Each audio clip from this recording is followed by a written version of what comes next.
Vocês não estão me vendo, né? Não, ainda não. Agora sim. Estamos no ar. Olá, pessoal. Boa noite. Saudades de vocês. Bom, eu só vou ficar por 2 minutinhos para entregar vocês nas mãos desse grande mestre que nós temos, dessa grande oportunidade que eu vejo como se eu estivesse nesse momento entregando vocês a um mar que vai levar vocês a um conhecimento dentro de um oceano, onde vocês encontrarão os icebergs e vão desvendar tudo que tem dentro deles, ok? Bom, esse tempinho que eu estive aqui, mas agora eu passo a minha palavra ao nosso ilustríssimo Carlos Abranches. Para quem não conhece, que é de fora, um grande filósofo, um grande jornalista, um grande psicanalista, e, acima de tudo, uma grande personalidade e o dono de um conhecimento gigantesco, um conhecimento que eu admiro demais há anos e anos e anos, né, Abranches? Bom, enfim, tchau para vocês, vou morrer de saudades, de ciúmes. Não papariquem o Abranches, porque eu sou ciumenta, ok? Continuo sendo a professora de vocês. E, por favor, vão dando um ok aí, se vocês estão escutando, se está tudo ok. Isso. Lindos. Dá um ok se vocês estão escutando tudo direitinho. Se estiver falhando alguma coisa, eu estou do outro lado aqui. Eu só vou sair de tela, mas eu continuo assistindo vocês, tá bom? Beijos a todos e uma boa aula para vocês. Tchau, tchau. Obrigada, Branches. Seja bem-vindo à nossa turma. Sinta-se à vontade, a casa é sua. Vamos lá, obrigado, Mariana, pela oportunidade. Agradeço enormemente a oportunidade de conhecer gente tão especial que eu estou vendo chegar aqui, um monte de gente comentando, dando ok, alegria dessa companhia. Obrigado, viu, por vocês aceitarem compartilhar comigo alguns dos estudos que vem fazendo ao longo dos anos. Conheço Mariana há mais de 20 anos, viu, gente? Mariana tocando seu teclado lá num programa da televisão. Naquela época, quando ela ia lá gravar, apresentar, se apresentar no programa chamado V, era um programa que ia ao ar no sábado de manhã, onde hoje vai o Vanguarda Mix, na época era o V. Algumas pessoas passaram ali pela apresentação do programa, mas eu ficava de butuca, porque eu sempre gostei de cultura, né? Eu sou formado em música, assim como Mariana, eu tenho formação em violão clássico, toco violão clássico há muitos anos, passei no conservatório, essa experiência longa também, e dei aula durante muitos anos de música, de violão erudito, violão popular, e nessa caminhada acadêmica eu fiz filosofia, me formei em filosofia, me formei em jornalismo, que é o que me dá a possibilidade de trabalhar na televisão, e ao longo da jornada fiz um monte de MBAs por aí, e fiz também o curso de psicanálise. Eu atuo também como psicanalista, agora trabalhando online, com essa pandemia que está tirando as pessoas da rua, né? Tenho feito muito atendimento também à distância, e tem sido uma experiência fantástica. Alguns pacientes gostam do presencial também, estou lá no presencial, ou seja, aprendendo sempre. E qual foi o sentido que eu pretendi dar para esse nosso primeiro encontro? É sempre legal, né? Um primeiro encontro, para mim, eu encaro como um belíssimo desafio, porque eu posso não ter a segunda chance de causar uma primeira boa impressão. Essa é uma pegada. Então, a partir desse momento, quero oferecer a vocês um pouco do que tem sido motivo de estudos. Eu tenho, assim, centenas de livros aqui espalhados nesse canto da minha casa, onde ficam meus livros, onde ficam meus arquivos no computador. E hoje estou tendo a imensa alegria de poder usar aqui o computador do meu filho, que está aqui comigo também, me ajudando, compartilhando comigo os desafios tecnológicos de entrar sem que vocês tenham qualquer tipo de problema. Vitor, chega um pouquinho aqui. Está aqui meu filho Vitor. Legal, está aqui, ó, me dando maior força. Professor. O Vitor é professor de física, ele estudou física durante alguns anos na USP, e hoje dá aula em algumas escolas também. Se você tiver algum filho com problema de física e matemática, o Vitor está aí, dá as aulas dele. Muito embora hoje ele mora em São Paulo, então ele está me ajudando bastante nesse momento. Antes de começar, eu quero agradecer aqui a Miriane, quero agradecer a Elaine. A Miriane é até uma pessoa elevada, né? Porque antes de começar a aula, ela estava escutando música clássica, viu, gente? Olha que legal, como esse tipo de música embeleza a alma, né? É muito interessante. Mas eu quero mostrar para vocês Outra coisa que ajuda muito agora aqui eu ponho onde? Vou jogar para cá. Aí você clica em cima. Tá. Aí, aqui, ó, eu vou apertar para poder jogar para vocês o que eu quero mostrar. Que, na verdade, é a grande ferramenta que a gente tem dentro de uma formação psicanalítica, que é uma viagem fantástica pelo autoconhecimento. É exatamente um desafio de descobrir a nós mesmos. O que nós estamos fazendo aqui? Qual é a minha missão na vida? O que eu vim fazer em relação ao outro? Quais são os maiores dilemas que eu tenho, que eu vivo dentro da minha casa, com meu marido, com a minha esposa, com o meu namorado, com a minha namorada, com os meus filhos, com os meus pais? Quais são esses desafios? Por que está sendo tão difícil levar? Ou por que é tão fácil com um e não com o outro? Tudo isso são perguntas essenciais, poderosas para a gente se fazer no contexto do autoconhecimento. Por isso que quando a gente entra nesse debate, nessa reflexão, e eu penso até que vocês já devam ter visto isso ao longo dessa formação que vocês estão fazendo, mas é sempre legal, né, um novo olhar, uma nova carga. Quando eu trago isso daqui, eu trago também todas as minhas referências bibliográficas. Elas estão espalhadas aqui dentro, tanto no campo da filosofia quanto no campo da psicanálise, da psicologia, que eu estudo há mais de 30 anos. Sempre me interessei por esse tipo de assunto e vim formando um repertório que me ajuda muito a compreender. Como, por exemplo, vejamos aqui, ó.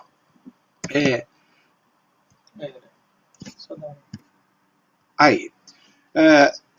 Quando a gente fala de epistemologia, muita atenção, hein? Episteme, conhecimento. Então, estudo do conhecimento. O autoconhecimento é um objeto de investigação epistemológica ou é a finalidade de uma busca de natureza ética? Então, quando a gente mergulha para dentro da gente, a gente quer descobrir as luzes que nos habitam. Só que nessa viagem, como já dizia o grande Carl Gustav Jung, a gente também descobre o nosso lado sombra. Então, quando visto como objeto de investigação epistemológica, nós estamos buscando a explicação do quê? De como e o que é conhecido. Ou seja, o conhecimento de si diferencia-se, distingue-se do conhecimento de outras coisas porque ele é imediato, no sentido de não depender de evidências. Quer dizer, eu olho para dentro de mim e vou atrás disso que está repercutindo agora dentro da minha vida, nesse momento, no meu estado de felicidade, no meu estado de contemplação, no meu estado de tristeza, de melancolia, enfim. O autoconhecimento é um impulso que nos leva a um movimento de introspecção. Para dentro, gente. O sujeito tem acesso privilegiado aos próprios pensamentos, quer dizer, conhece os próprios pensamentos de uma maneira que os outros usualmente não conhecem. A pessoa que se autoconhece se encontra com ferramentas poderosas para poder chegar a um mergulho consciente dentro de si. Gostei da metáfora que a Mariana falou logo no começo, quando a gente adentra nos oceanos e vai embora, lá na frente há o risco da gente se esbarrar com os icebergs. E quando a gente pega o iceberg, a gente sabe o quanto que esse iceberg tem de superfície, né? Aqui na parte de cima a gente observa aquele bloco de gelo enorme. Olha para baixo da água para você ver a imensidão que existe. Assim é também o nosso psiquismo. Existe aquilo que está consciente e aquilo que está guardado nos porões do inconsciente. Conhecer-se é resultado também do ato da busca pelo conhecimento, ou seja, investigar-se é um grande barato. É o grande movimento que nós podemos provocar nos nossos pacientes. Favorece o domínio de si mesmo e das suas circunstâncias.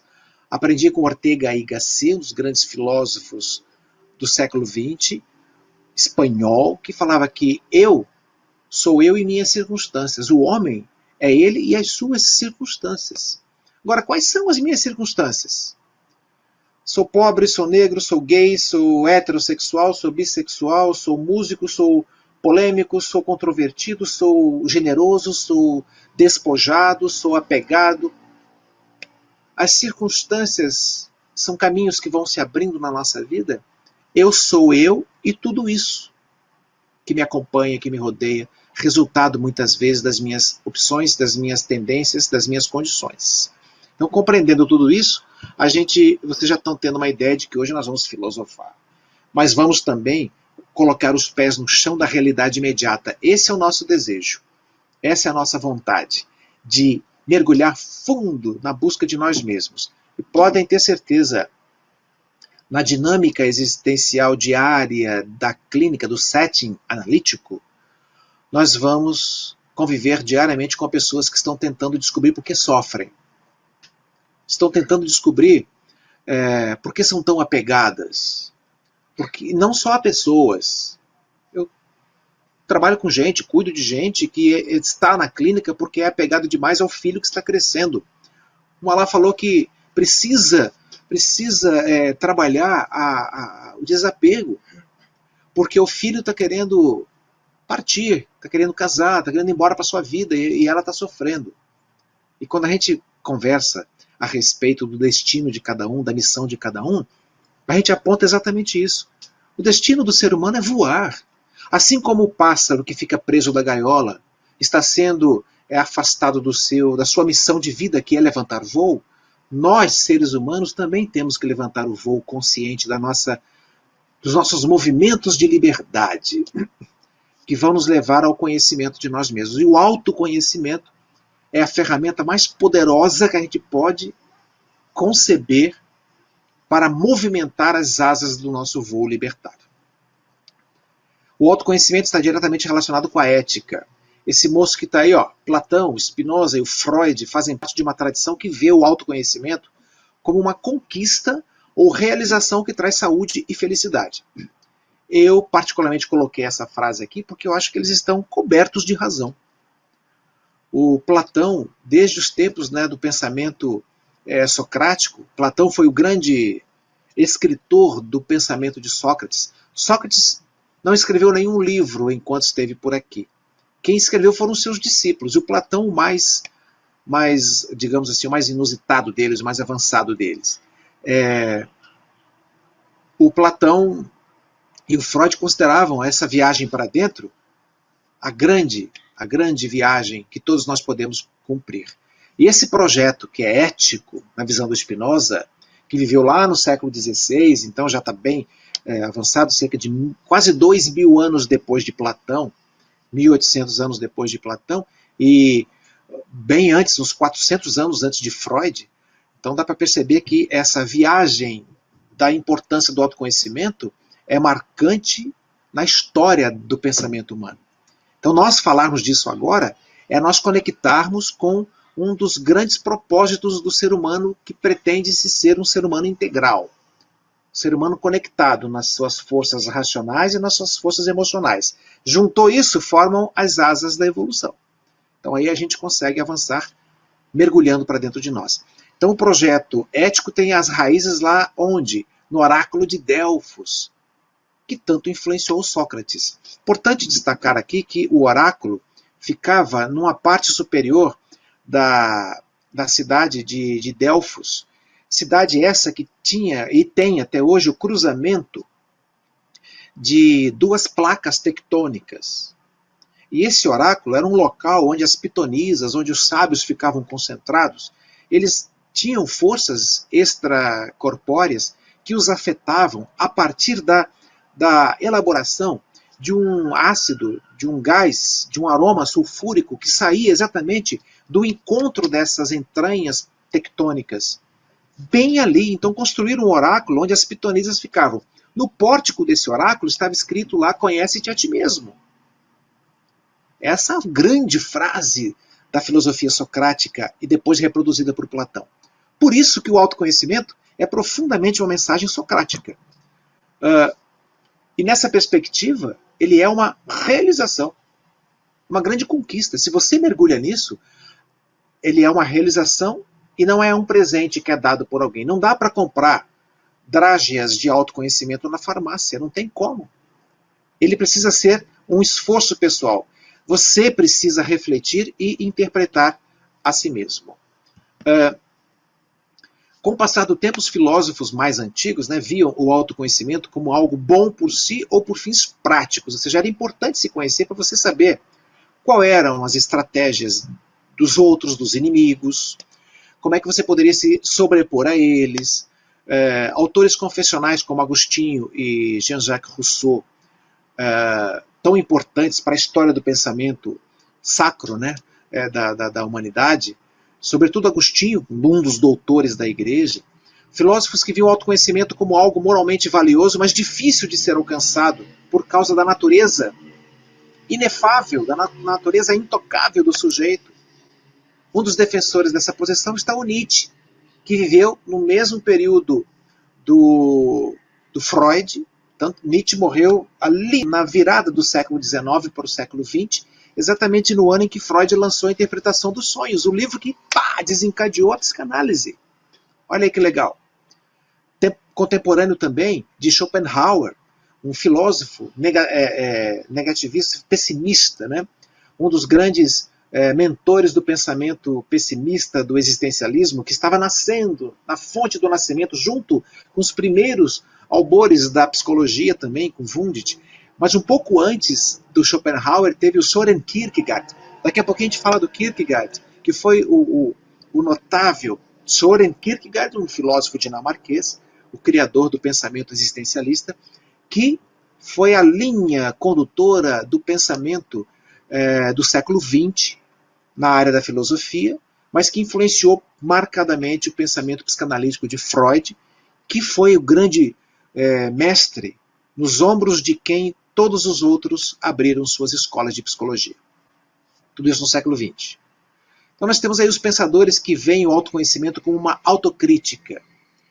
Essa posição é encontrada no Spinoza, falamos agora, no Nietzsche, no Heidegger, filósofo fenomenólogo das primeiras décadas do século XX, alemão, e Jean-Paul Sartre, o francês, que também tinha assim, uma concepção bem real da realidade humana, e quanto mais eu me conheço, mais eu percebo que eu tenho uma vocação para mergulhar para dentro de mim. Agora há pouco eu falei da questão do inimigo, né? É que esse negócio do autoconhecimento já era também um motivo de preocupação do Sun Tzu, aquele autor do livro A Arte da Guerra. Não sei se vocês chegaram a ler. Num dos itens do livro, Sun Tzu fala assim que aquele que conhece o inimigo, as estratégias do inimigo, tem domínio sobre ele. Claro, né? Se o inimigo vem, você sabe por onde ele vem, você arma um esquema e pega o inimigo antes dele te prejudicar. Mas o Sun Tzu completa a frase dizendo, vou repetir, aquele que conhece as estratégias do inimigo tem domínio sobre ele, mas aquele que conhece a si mesmo não tem inimigos. Quando eu li isso, achei tão fantástico, porque não precisamos de inimigos se a gente descobre a nós mesmos. Porque se a gente não descobre, nós somos nossos potenciais inimigos maiores.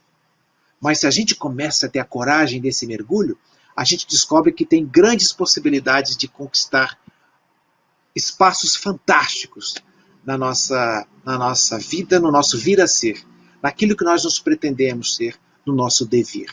Estou usando aqui uns termos da filosofia, mas eu acho que vocês estão compreendendo claramente, porque eu sei que vocês já estão no momento do curso que permite essas reflexões aqui. Olha, acabamos de falar do iceberg, né, que a Mariana colocou logo no começo, quando veio aqui me apresentar. Nós temos aqui que mergulhar no desconhecido de nós mesmos é iniciar um processo de investigação que não vai ter fim, pessoal. É para sempre. Por quê? Olha aí essa imagem. Lá em cima, enquanto eu estou dominando meus conhecimentos, minhas habilidades, os meus comportamentos, existe um oculto de mim mesmo em que estão guardadas as minhas intenções, estão guardados os meus aromas particulares, os meus carismas, os meus talentos, os meus dons, que aparecem aqui em cima em forma de prática. O curso que vocês estão fazendo já certamente tratou dessa tópica freudiana, o id, o ego e o superego. Tratou dos porões do inconsciente. Então, é aí que nós vemos, é na hora que a gente faz esse mergulho, para conhecer o profundo que mora em nós, que a gente começa a analisar as vantagens e as desvantagens, a hora do mergulho e a hora do voo em altas dimensões. Porque isso é muito importante na clínica. Eu tenho pacientes um tanto quanto ansiosos, vamos dizer assim, de colher resultados antes da semeadura. E chegam com uma ansiedade, aí os nossos primeiros movimentos, nossos primeiros manejos acabam sendo no sentido de pedir para baixar a bola um pouquinho, né? Apontar e falar assim, olha, companheiro, a vida tem um ritmo que vai compreender o seu ritmo. A conexão entre uma coisa e outra vai ser perfeita. Você vai fazer uma colheita a partir de uma semeadura saudável, segura e pertinente, convincente. E aí, muita gente sai de uma forma tão fantástica de um processo analítico. É tão maravilhoso a gente descobrir o universo de possibilidades que mora no nosso inconsciente. Fazer análise é tão importante para essa descoberta que quando a gente sai de uma sessão balançado pelas provocações filosóficas, existenciais feitas pelo terapeuta, a gente percebe que tem muito ainda a fazer. Nesse mergulho que essa imagem aí nos aponta. Não dá para viver tentando encontrar a realidade com a porta do nosso quarto íntimo fechada e a gente olhando pelo buraco da fechadura. Não dá. Você pode até olhar alguma coisa lá para fora, mas o buraco da fechadura é tão pequeno que você vai olhar apenas uma mínima parcela da realidade. É preciso abrir a porta. Tal como a alegoria da caverna de Platão, é preciso sair da escuridão, das ilusões, do cotidiano, parar de ver a sombra da realidade projetada na parede, sair para fora, olha aí o pleonasmo, né? Sair e observar que a grande realidade não está escondida nas sombras projetadas dentro da caverna da ignorância pessoal, mas na coragem de levantar-se, sair da zona de conforto, caminhar para fora, olhar a amplitude de tudo que te rodeia e não ficar circunscrito aos limites de tudo que te cerca. É muito pequeno isso. Então eu tenho que me expandir para alcançar o horizonte de tudo que me envolve. Aí sim eu descubro imensos talentos, os dons, as minhas vocações, e como praticar com a devida inteligência os meus carismas e cumprir a minha missão de vida. Eu vou mostrar para vocês agora a imagem do que eu acabei de falar.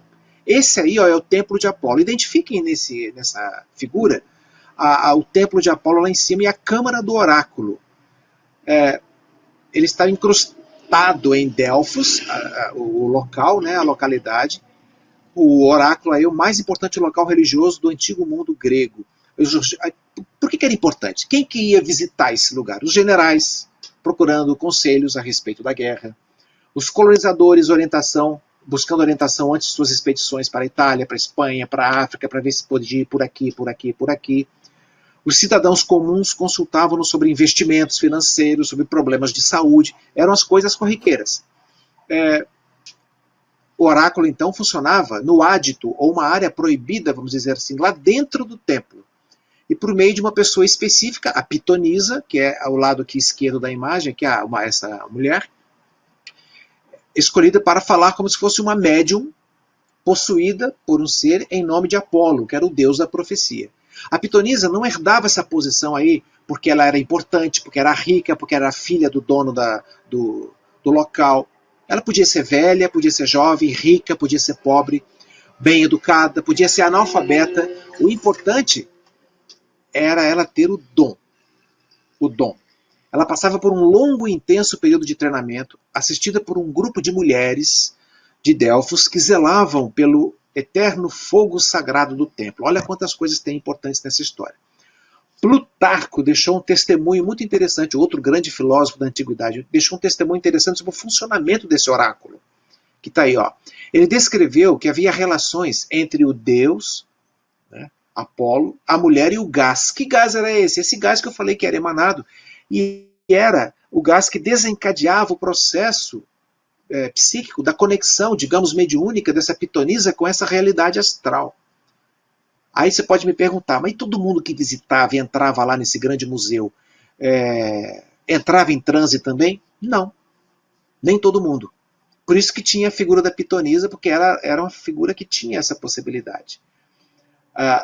O Plutarco comparava Apolo a um músico, a mulher ao seu instrumento, e o pneuma, quer dizer, esse aroma diferenciado, ao plectro, com o qual ele a tocava para fazê-la falar. Ou seja, o aroma fazia ela ficar incorporada, possuída, e o chamado Deus falava por ela. Plutarco enfatizou então que esse pneuma era apenas um elemento que desencadeava esse processo, mas o importante é que essas mulheres especiais eram treinadas, rigorosamente treinadas, com abstinência sexual, com jejum, que a tornavam sensível à exposição a esse ar. Não devia ter um cheiro muito bom, né? Porque vinha do âmago da terra, o enxofre não tem lá seu aroma muito legal, mas uma pessoa comum poderia sentir esse cheiro do gás sem entrar nesse transe oracular. Aqui eu cito então a frase desse moço aí, está aí o Sun Tzu, no livro A Arte da Guerra. Se você conhece o seu inimigo, você ganha a maioria das vezes. Mas se você conhece a si mesmo, não existem inimigos. Eis aí uma expressão muito interessante que aparece, sabe onde? Nessa figura aí. Está vendo o samurai? O samurai, aquele cara que iniciado na mistura do chão e do céu. Ele, com a espada, ele faz movimentos bonitos, todos. Esse samurai em especial subiu ao monte para conversar com o mestre. O mestre está ali, ajoelhado, meditando, passando um pedacinho de madeira no chão. O samurai, interessado nas questões transcendentais, perguntou ao mestre, que não o estava fixando os olhos.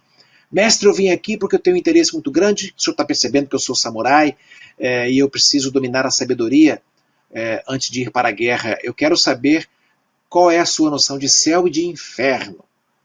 E o mestre não respondeu, continuou ali mexendo na terra. E o samurai foi ficando um pouco irritado porque o mestre estava dando bola para ele. Eu quero saber, mestre, por favor, qual é a sua noção de céu e inferno?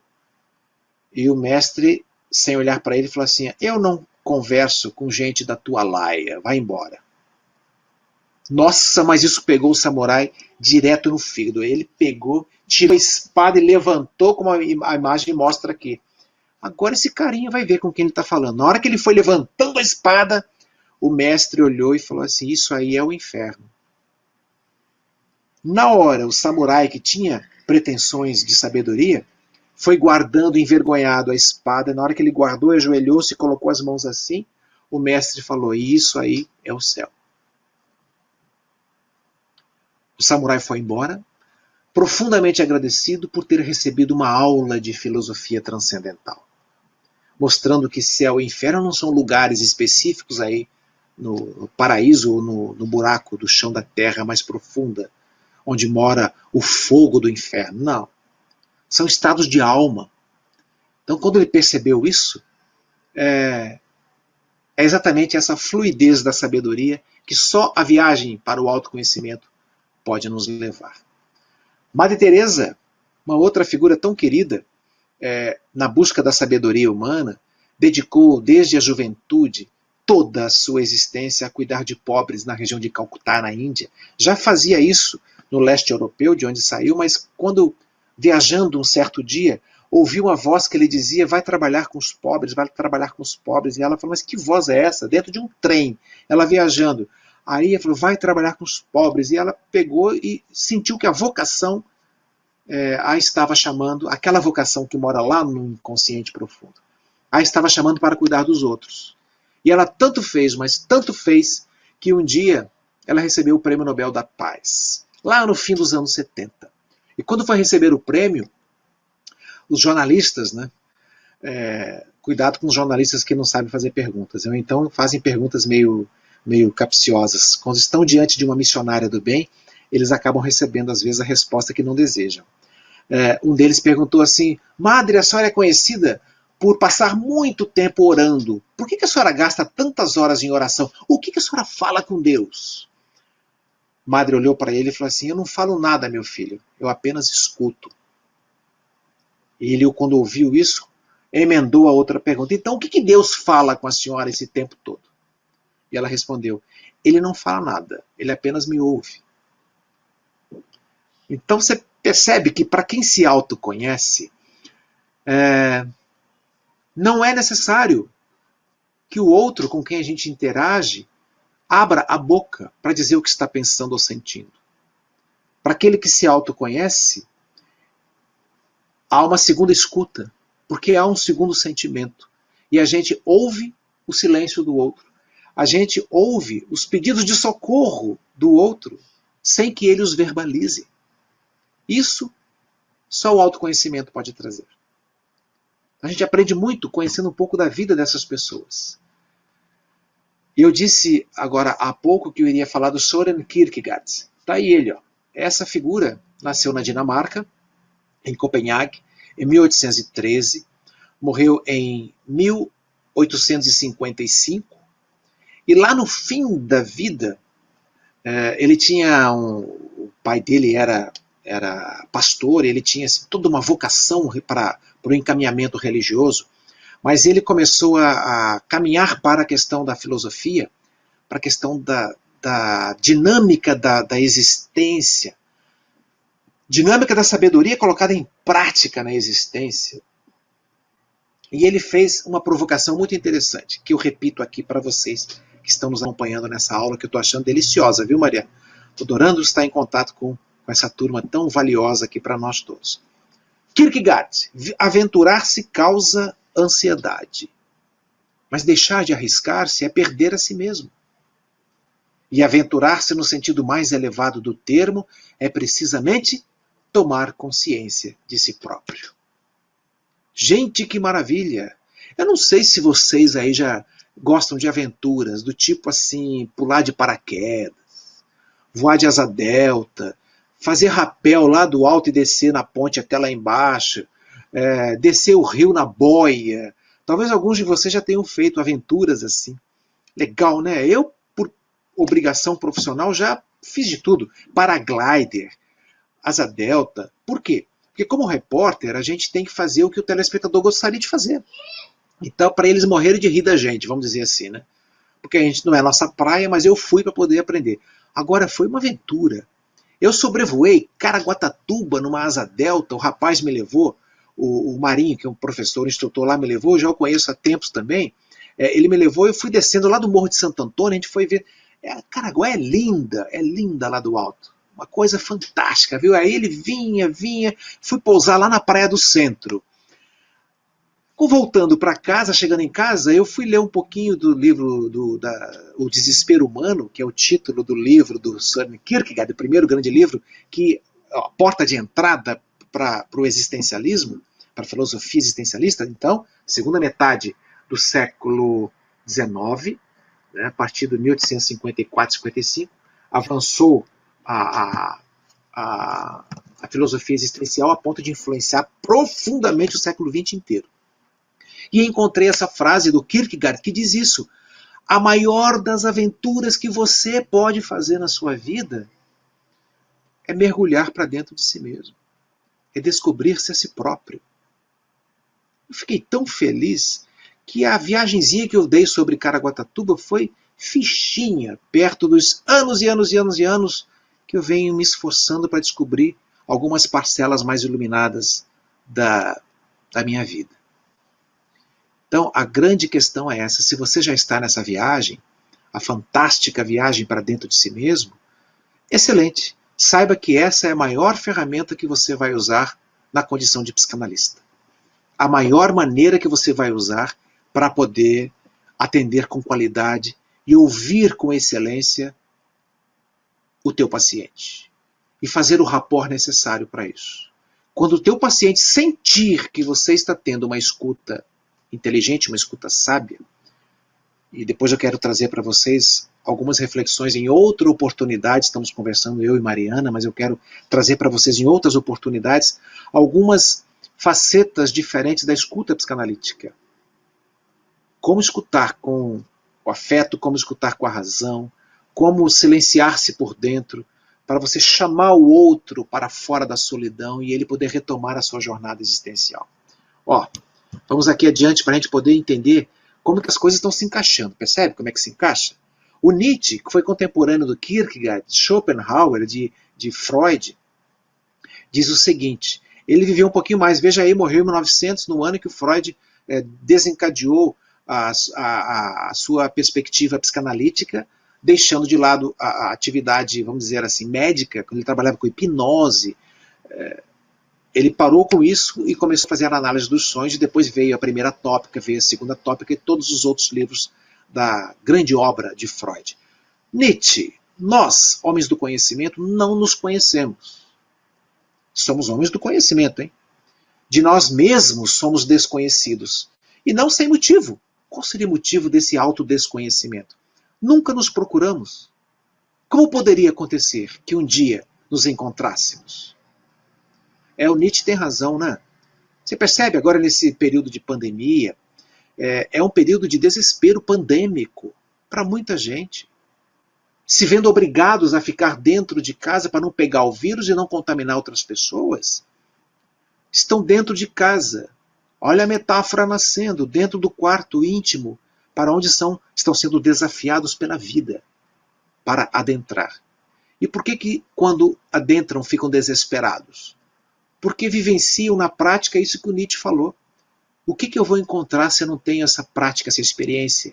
Se o mundo em que eu vivo é um mundo consumista, um mundo que me põe para fora, um mundo que me põe para ir para o shopping, que me convida o tempo inteiro para ir para o restaurante, para ir para o cinema, para ir para não sei aonde, mas não me convida para essa viagem para dentro.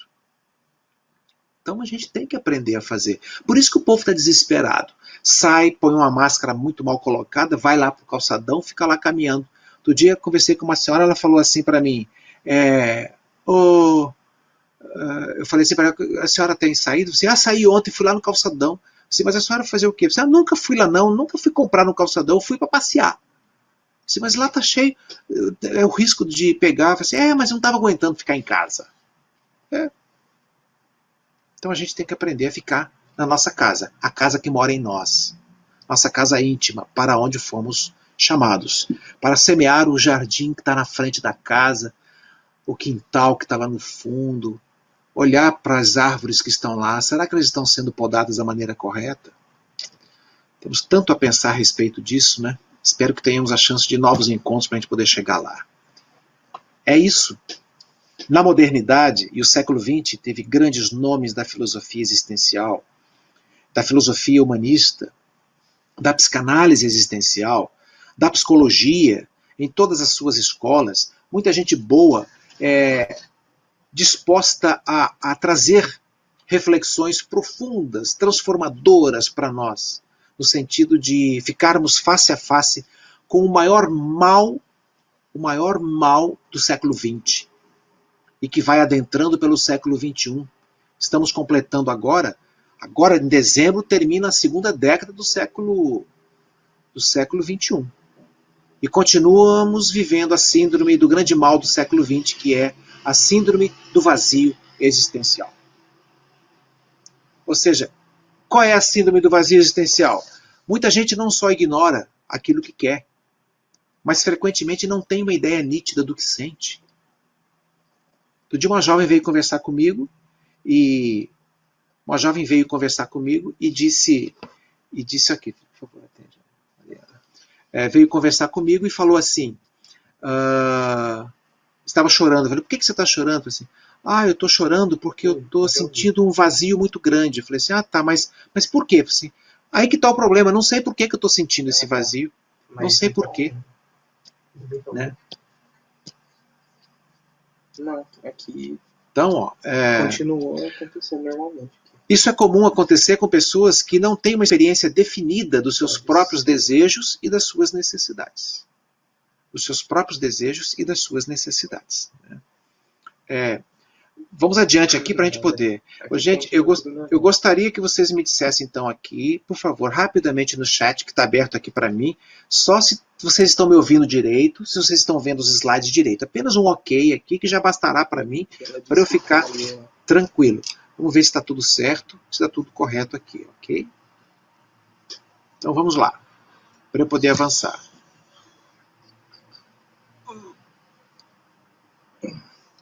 Ok. Está todo mundo acompanhando? Legal, muito bom. É o seguinte, vamos tentar preencher os clarões, né? Tem muita gente Obrigado, gente. Obrigado pelo reforço, pelo feedback positivo. Vamos continuar, que tem muita coisa para falar aqui. Nós temos muito para explorar ao longo dos nossos próximos encontros. Estamos conversando com a Mariana sobre isso daí. A sociedade de consumo em que a gente vive, que é essa aí que nos pede compre, compre, compre, compre, compre. E eu não sei o que esses lugares estão cheios de gente aí para fora. Não sei por quê. Se o povo está tudo endividado, não tá conseguindo, a maioria não está conseguindo ganhar dinheiro. Mas por quê? Porque o impulso instintivo do consumo continua. Oferece para as pessoas o que colocar nos vazios, nas lacunas, nos buracos. Por isso que a gente vê tantas cerimônias da destruição espalhadas por aí. E que cerimônias são essas?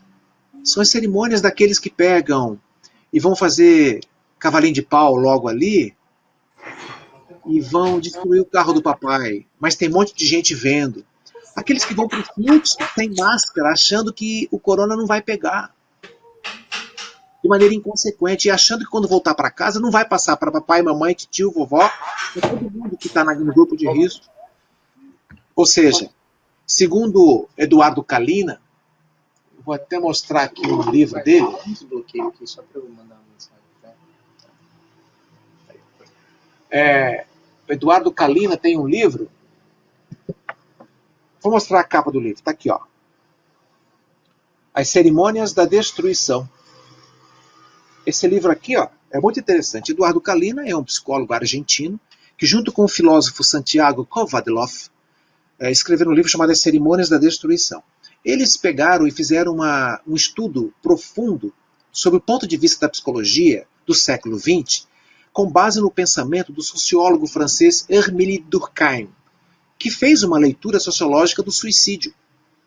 Então eles concluíram nesse livro, que para mim é um marco na minha vida, quando eu fui ver esse ângulo, eles trouxeram para a realidade atual isso que os jovens, que pessoas de todas as faixas etárias estão fazendo nesse momento pandêmico, saindo sem se preocupar, não estão nem aí, fazendo churrasquinho no fim de semana, juntando 3, 4, 5, 10, 15, e se contaminando, sem os devidos cuidados.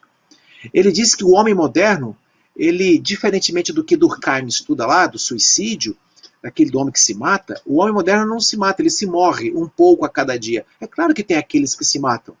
Dá um tiro na cabeça, pula do alto, se esborracha lá embaixo.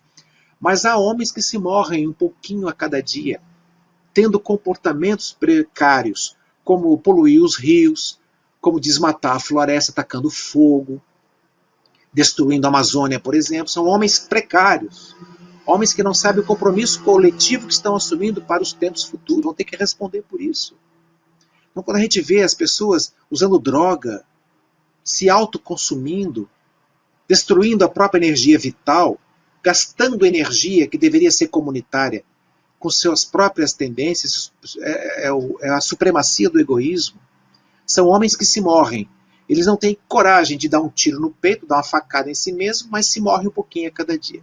São essas as doenças da modernidade, conforme a gente pode ver no livro As Cerimônias da Destruição, de Eduardo Kalina e Santiago Kovadlov. Muitíssimo legal isso daqui. O Abelardo, o Abestado, esse cara aí é um personagem, né, do Igor Cerqueira, que é um chargista do Distrito Federal, diz uma coisa tão interessante. Eu peguei essa charge aí, não sei se vocês estão conseguindo visualizar. Está aqui o personagem, o Abelardo. Sinto um vazio interior. É como um profundo clamor por mudança, como se minha vida precisasse de um sentido novo e maior. Ou talvez que eu esteja com fome, vou lá comer um sanduíche, alguma coisa assim.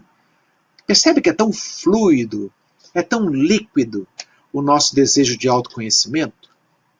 Como já fala o sociólogo Zygmunt Bauman, né, nesse amor líquido, nessa sociedade líquida que a gente... nessa modernidade líquida. Será que eu mato o meu vazio interior comendo um belo de um prato, um estrogonofe, um sanduíche, uma batata frita? Por isso que o povo está se empanturrando aí, depois morrendo de Covid-19 lá no hospital, porque a comorbidade da obesidade é a pior de todas. Está assim de gente gorda dentro do hospital, com complicações respiratórias para se recuperar. Difícil, né? Mas não é só isso não, tem outros comportamentos complicados também. Olha, eu trouxe um pouco da literatura para a gente poder aprofundar a reflexão. Essa moça aí é uma das figuras mais notáveis que eu conheço no campo das artes. É uma das figuras mais notáveis, chama-se Cecília Meirelles. Essa mulher nasceu em 1901 e morreu em 1964 com 63 anos de idade. Mas ao longo da sua jornada existencial, ela tornou-se escritora muito jovem, lançou seu primeiro livro com 18 anos, lançou seu primeiro livro e depois, com 26 anos, presume-se que tenha sido aos 26 anos, ela lançou esse livro que está aí, ó, que eu coloquei aqui a capa para vocês poderem ver. Cânticos. Senhoras e senhores, esse livro é, para mim, o mais transcendental livro da poesia moderna de todo o mundo. São 26 poemas, mas num sentido tão inusitado, tão original, tão inovador, que eu não vi nenhum outro autor escrever com a grandeza que Cecília Meirelles escreveu, tão jovem, tão assim no albor da juventude, da maturidade jovem, né? 26 anos, a pessoa ainda está vislumbrando, apenas um quarto de século, né? Está vislumbrando toda a imensidão do jardim que tem pela frente a semear. Mas Cecília Meirelles levou adiante uma reflexão tão transcendental que ela, que certamente foi marcada pelas experiências dolorosas, profundas, com as perdas que ela teve até então. A mãe morreu muito jovem, o pai morreu pouco tempo depois, e ela teve experiências com o marido também, que o marido acabou se matando, ela não conseguiu ajudar o marido a se salvar. O marido dela morreu em 1933 e ela teve poucos filhos, né? Uma das filhas dela, inclusive, foi atriz da TV Globo, Maria Fernanda, lá dos tempos dos anos 70, 80, filha de Cecília Meirelles. Mas eu trouxe aqui, para a gente poder pensar um pouco, alguns poemas desse livro Cânticos. É fininho, bonitinho. Eu tenho aqui alguns exemplares na minha casa, porque eu comprei mais de um, porque eu lia um, depois eu começava a ler o outro, tamanha profundidade dessa obra. Se você puder, filho, está ali, ó, lá em cima, perto daquela caixinha da Rafaela, está lá um exemplar. Enquanto isso, Cânticos, aqui embaixo. Aí, nesse nível aí. Eu vou trazer um poema para vocês verem aqui, ó. Olha que legal. Não faças de ti um sonho a realizar. Ela é sempre assim, ó, imperativa. Ela propõe.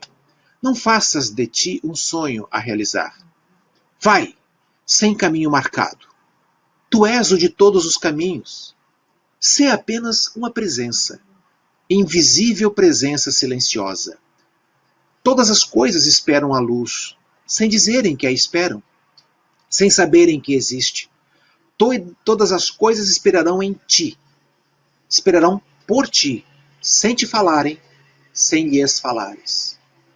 Cecília Meirelles está fazendo um belo convite para uma viagem transcendental para dentro de si mesmo, para você não ir para esse universo, estou vendo a lua daqui, mas para você vislumbrar a lua que te habita, o cosmos que está dentro de você, com toda a plenitude de fora, trazida para dentro da tua imensidade cósmica. Acho que tem outro, deixa eu ver aqui. Tem, olha aí, tá pequenininho ali. Não tem problema não, tá bom, não tem problema não, filho. Ou tá lá em cima, sei lá, deixa. Não tem problema, o que importa é que o livro já apareceu aqui. O Cântico 17 fala o seguinte. Olha que legal, já pensou se alguém chegar para você e falar isso, ó, perguntarão pela tua alma. Alma que é ternura, bondade, tristeza, amor, mas tu mostrarás a curva do teu voo, livre por entre os mundos. E eles compreenderão que a alma pesa, que é um segundo corpo, e mais amargo, porque não se pode mostrar, porque ninguém pode ver. Que conexão tão bonita, né, entre essa coisa da alma e do corpo, e a importância dessa expansão. Transcender, para nós, psicanalistas, transcender é fundamental. Transcender, gente, é a viagem de volta daquela aventura do Søren Kierkegaard.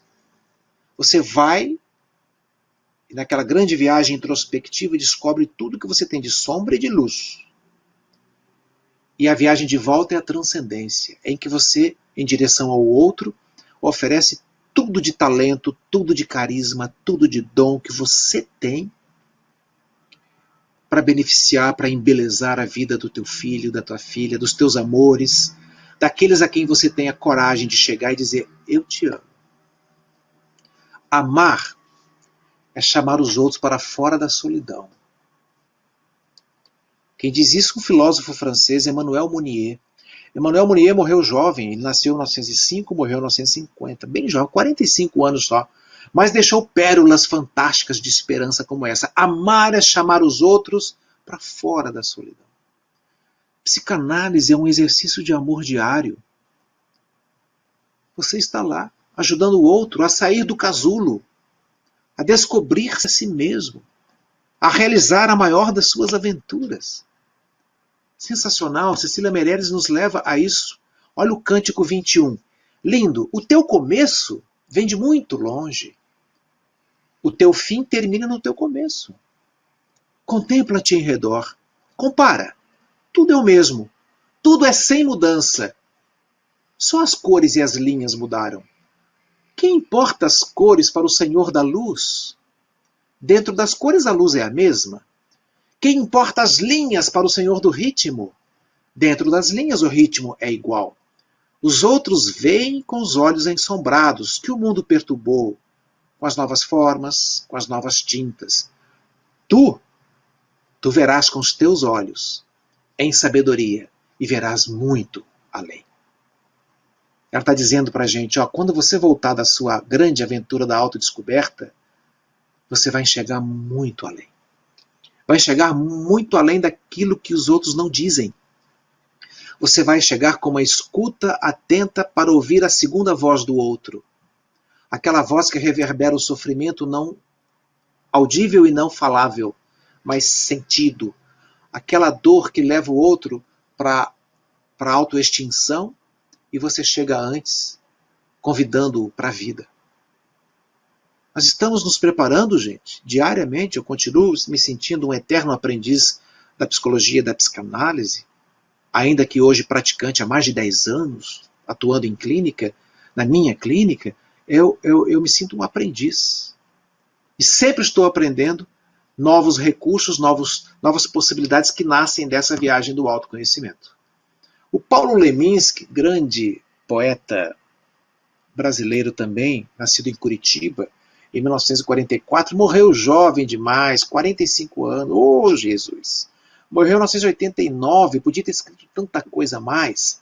Ele escreveu o seguinte, peguei alguma coisa dele também, gosto tanto dele, Rumo ao Sumo. Disfarça, tem gente olhando. Uns olham para o alto, cometas, luas, galáxias.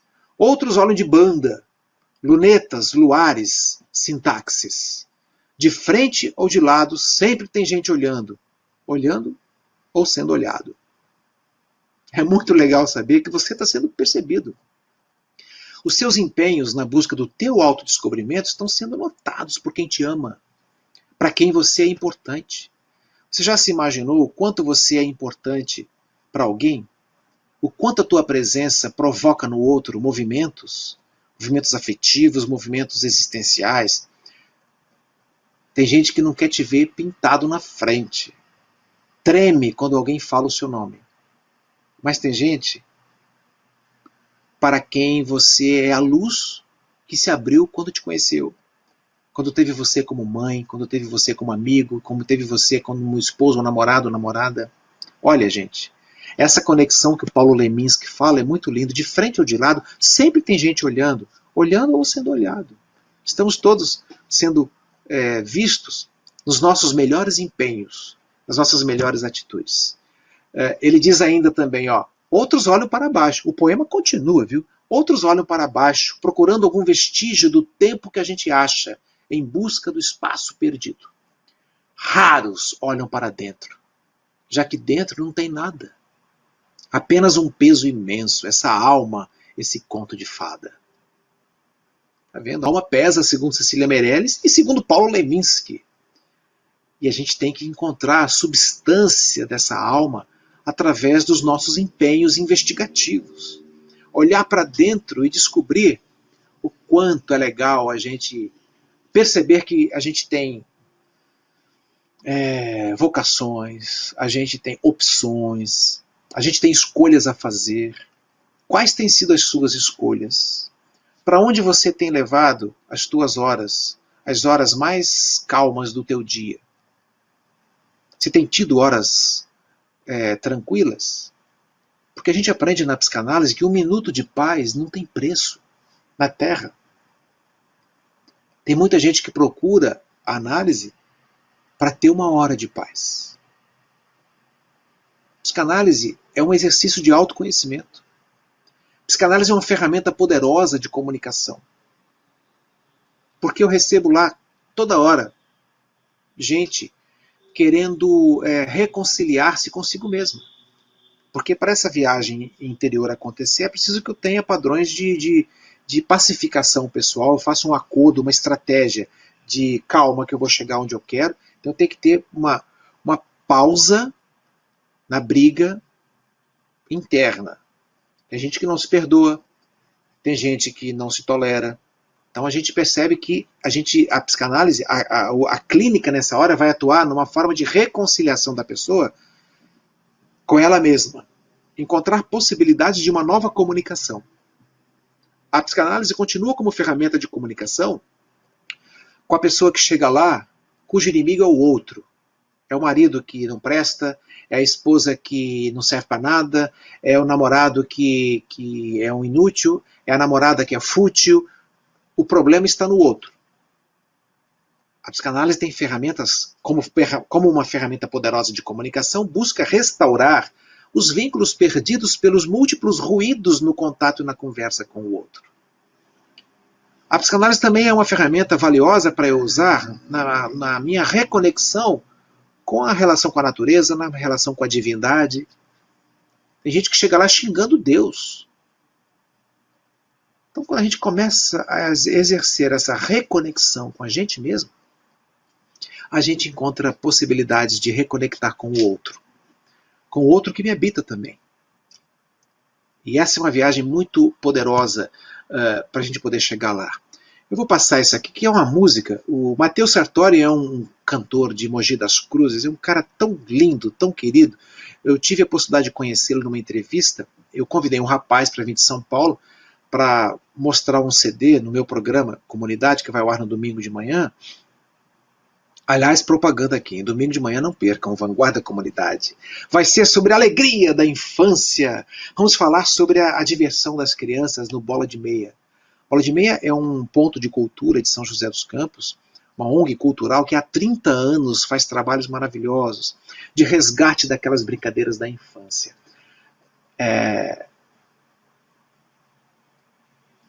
O programa vai ser nesse domingo, mas o programa desse cara que eu falei foi muito tempo. Eu conheci o Matheus Sartori lá e depois ele me mostrou um disco que ele lançou, uma das vozes mais lindas. Mariana, depois pega aí para escutar, hein? Depois que vocês puderem, vão no YouTube escutar Matheus Sartori. Ele cantando essa música por todos os cantos, a gente se emociona. Eu vi ele cantando isso daí com essa letra aqui, ó. Sigo o meu caminho, faço o meu futuro, eu canto hinos, esqueço os males, contemplo os vales, eu tenho a vida. Para que o pranto? Eu me quero atrevido. Vou abrir meu canto por todos os cantos, sou como um pássaro cortando os ares, tocando os mares, sou liberdade, vou como um louco na luz da cidade. Eu bato asas, pouso e canto, sou livre, sou ventania, trago um verso valente e vadio, sou cantoria. Eu toco sinos, faço meu destino, sou rima, sou melodia, solto o menino que em mim se prendia, sou cantoria. Que maravilha, gente. Essa é a música do autoconhecimento. Falei para o Matheus Sartori, agora ele é, salvo engano, ele é hoje o secretário de Cultura da Prefeitura de Mogi das Cruzes, mas faz show pelo Brasil inteiro. Lançou um disco só com músicas de Chico Buarque, lançou um disco só com músicas de Dorival Caymmi. É genial esse rapaz. Eu falei para ele, essa sua música é a música do autoconhecimento. Eu bato asas. Quem se autoconhece, bate asas. Vai, pousa quando quer, levanta de novo o voo, traz um verso valente, toca sinos, faz o destino, assume o compromisso com seus próprios atos. E quando você, psicanalista,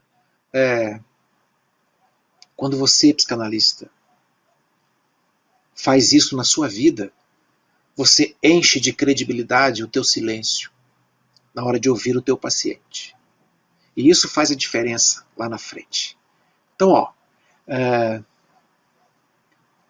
com essa energia tão amorosa, tão saborosa da canção do Matheus Sartori, eu estou fechando aqui os slides que eu queria mostrar para vocês. Estou aqui aberto a gente conversar um pouco sobre os movimentos de cada um, sobre as impressões de vocês acerca dessas músicas. Eu estou com o chat aberto aqui, ouvindo vocês, lendo vocês, né? E na possibilidade tecnológica, né, de poder ouvir, seria muito interessante guardarmos alguns minutos até o fim desse encontro nosso para a gente poder trocar impressões. Viver é isso, né? Conversar. Pode seguir. Quer encerrar o slide? Sim, pode encerrar. Acabou aí, a gente sai do slide e fica em aberto aqui para poder enxergar os olhos de vocês e a gente poder se ouvir mais, conversar mais. Às vezes nascem dessas reflexões algumas angústias, eu diria, alguns incômodos, alguns desconfortos. Para onde será que eu estou conduzindo minha vida? Para onde será que eu estou conduzindo os meus esforços, os meus empenhos? Será que está tudo dando certo? Temos reflexões para isso, né? Para poder trazer aqui. Ora, se você chegou até aqui, camarada, sinal de que alguma coisa deu certo na tua vida, né? E certamente isso está relacionado lá atrás com a tua família, com os teus esforços na primeira e na segunda infância, na puberdade, na caminhada pela adolescência. É assim que a coisa vai. Então, quero compartilhar com vocês aqui das suas reflexões também. Fiquem à vontade. Mariana me falou que vocês perguntam, que vocês são filósofos natos, que vocês vão atrás das coisas. Eu gostei de saber. Por isso que eu deixei esses minutos finais aqui, para a gente poder avançar pelo mundo da nossa filosofia existencial. Ô Lila, obrigado que você tenha gostado da aula. Quero transformar também essa aula nessa experiência gostosa de vê-los e de conversar. Tá, vamos lá.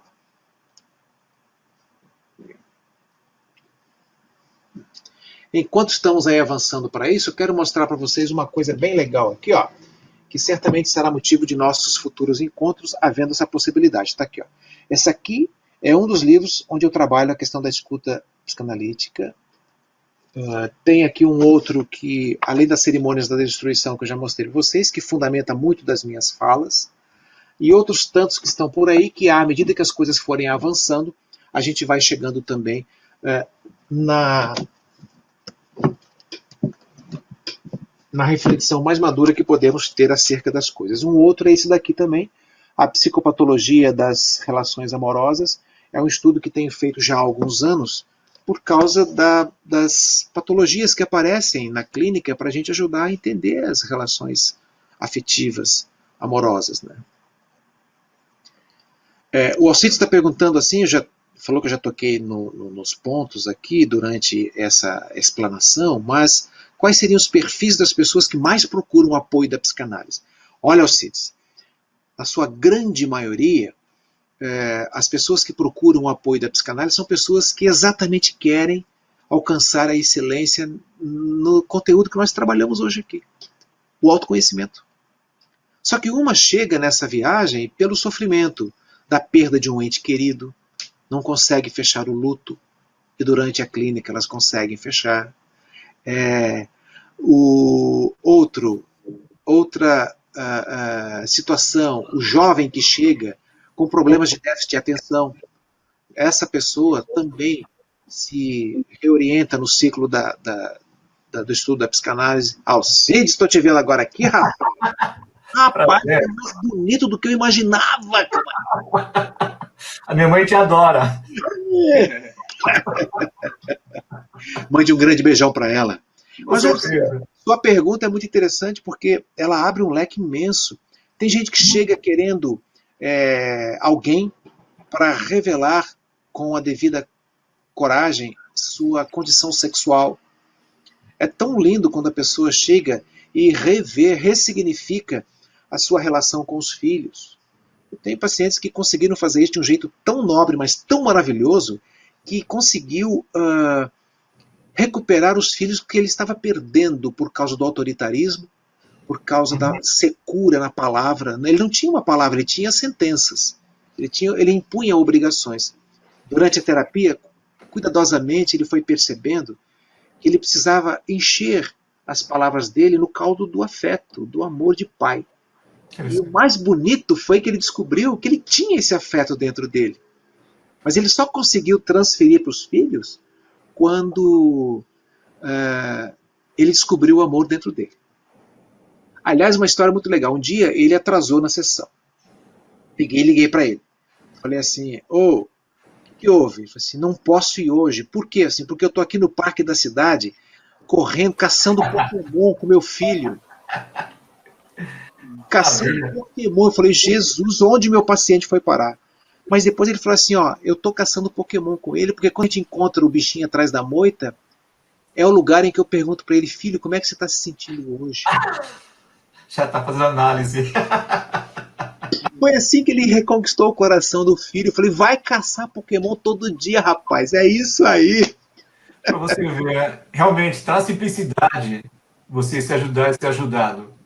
Nossa, gente. Fantástico. Caçar Pokémon pode ser psicanalítico, viu, Mariana Sabana?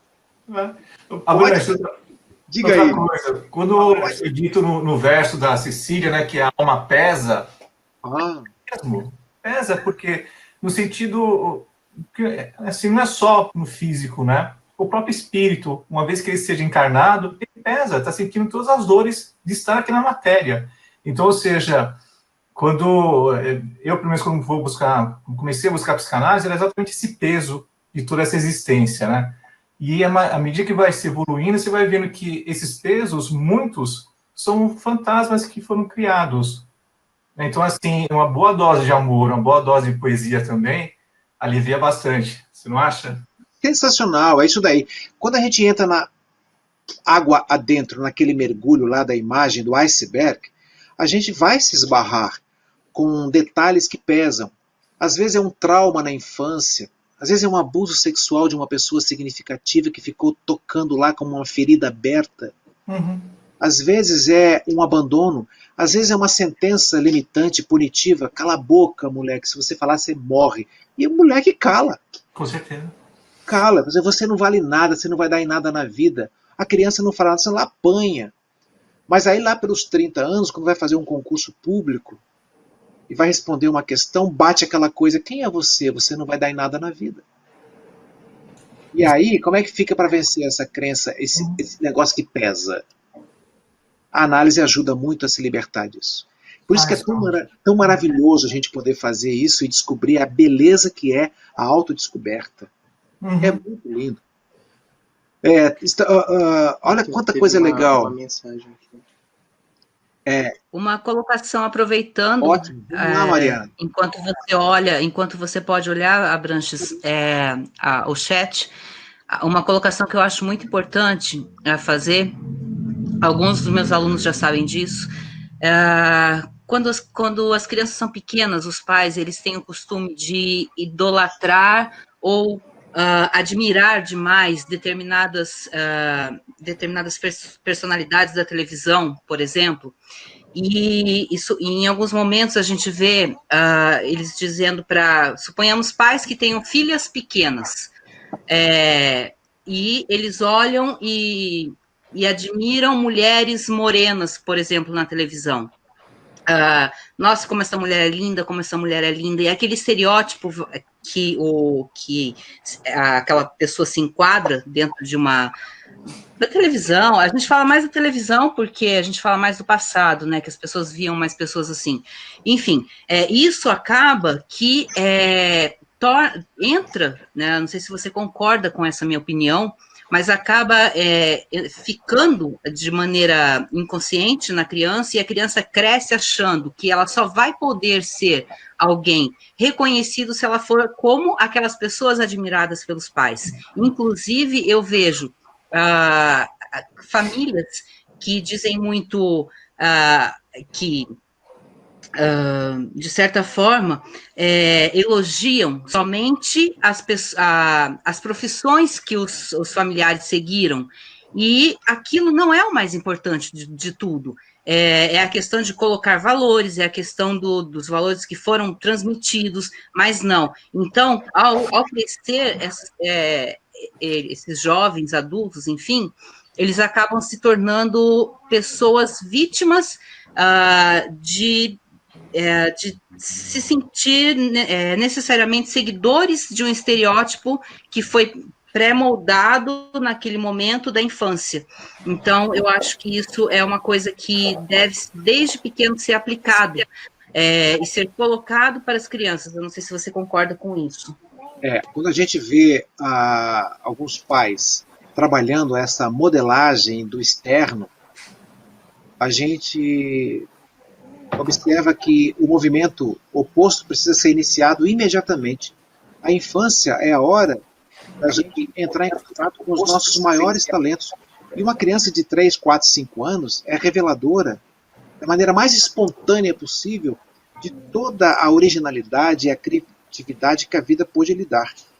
E se, desde o começo, os pais começam a modelar para que elas sejam iguais a fulano ou cicrano, a coisa começa a degringolar. Isso é mais um efeito do vazio existencial nos tempos em que a gente vive, Mariana.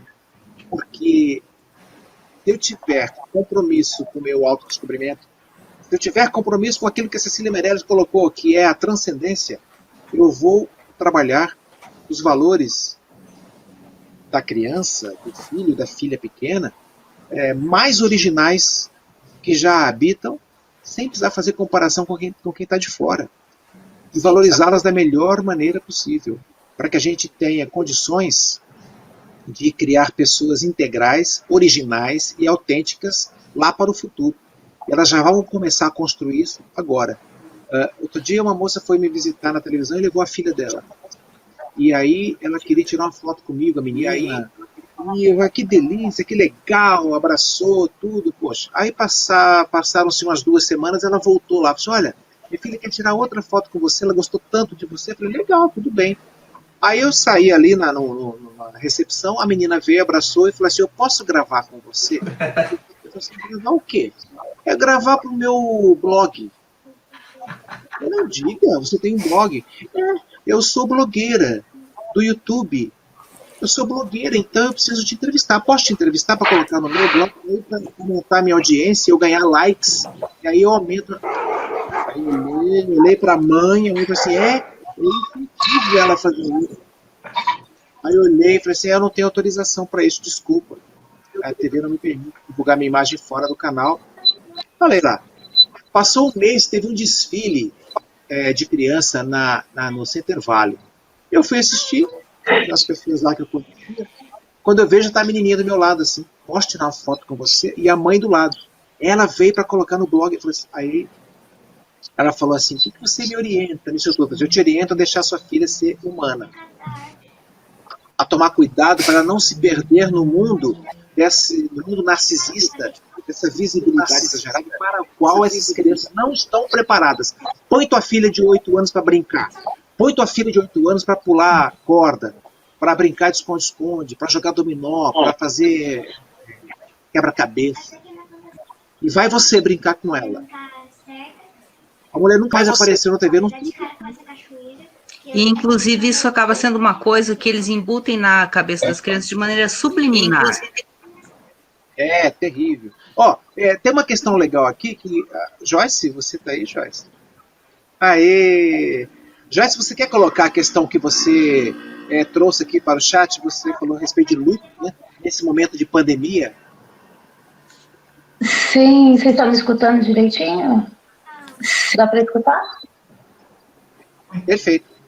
Então, Abrantes, eu penso que esse momento é um momento muito delicado, onde a gente não está podendo viver o luto da forma que nós fomos condicionados desde a infância, nos despedindo dos nossos entes queridos. E eu acredito ainda que cada um que parte leva um pouco da gente também. A gente está indo um pouquinho com cada um que está partindo, com cada família que está vivendo isso e que traz isso para a gente. Então, eu acredito que nesse momento de pandemia, ele está marcando muito as pessoas, de uma forma que as nossas clínicas vão lotar, as nossas famílias. E a gente precisa, enquanto psicanalista, a gente precisa conversar, desenvolver essa escuta da dor dessas pessoas, né? E também nos acostumar, de certa forma, com isso, porque, infelizmente, é um momento que aqui a gente brinca muito, seriamente, falando que somos testemunhas oculares de uma história que a gente nunca queria testemunhar. Então, eu acredito que temos que conversar entre grupos, trocar, nos enriquecer para esse momento de busca. E também pessoalmente, né, eu acredito. Olha, Joyce, uma coisa muito importante que você trouxe é essa dura e amarga experiência com a necessidade de enterrar os nossos entes queridos sem estarmos presentes no momento. Isso é uma ressignificação forçada do conceito da perda, né? É mais um ato de despojamento que a condição atual está nos fazendo ter, assim, de maneira compulsória. Muita gente que é muito apegada a pontos de vista, pegadas a pessoas, está tendo grandes dificuldades de se despedir dos seus queridos. Nessa hora acabou a bateria. Nessa hora do adeus, porque não podem vê-los. Estão sendo convidadas a inaugurar uma nova dimensão dentro de si. A dimensão do inefável, a dimensão de uma perspectiva mais imaterial da importância do outro dentro de si. Isso nasce quando a gente cria nossos filhos, sustenta e alimenta nossos vínculos afetivos para a liberdade. Quem ama, na verdade, liberta, não aprisiona. E quando a gente liberta, o outro, tanto faz a forma de morrer do outro. A gente sabe que nós estaremos inevitavelmente ligados a tudo que nos merece amor. Só que para compreender isso, muitas vezes alguns precisam levar uma pancada dessa. Enterrar o ente querido lá à distância, você não pode ver, não pode nada. Como que eu não vou me despedir do meu pai? Como que eu não vou me despedir do meu avô tão querido, tão amado? Domingo agora é o dia dos avós. Qual é a mensagem que eu vou mandar para os meus avós sem poder abraçá-los? Vai ter que ser por telefone. Vai ter que ser por WhatsApp, sei lá o quê. Mas aquele calorzão, ou seja, estamos tendo que ressignificar tudo. Ou seja, a vida está nos convidando por um luto para várias coisas, que não significam apenas a morte. Mas é a morte de possibilidades que hoje já não estão mais fazendo sentido. A pandemia veio dar uma sacudida, você tem razão, você falou certo. A pandemia veio dar uma sacudida de maneira inusitada num monte de coisas, inclusive nas relações humanas, né? Relações afetivas. Essa moça bonita que está aí do lado da Joyce, quem que é essa moça desse óculos aí? Que me fale seu nome, querido. Tainá. Tainá, você... Ai, sou eu. Gostaria de ouvir sua opinião, Tainá.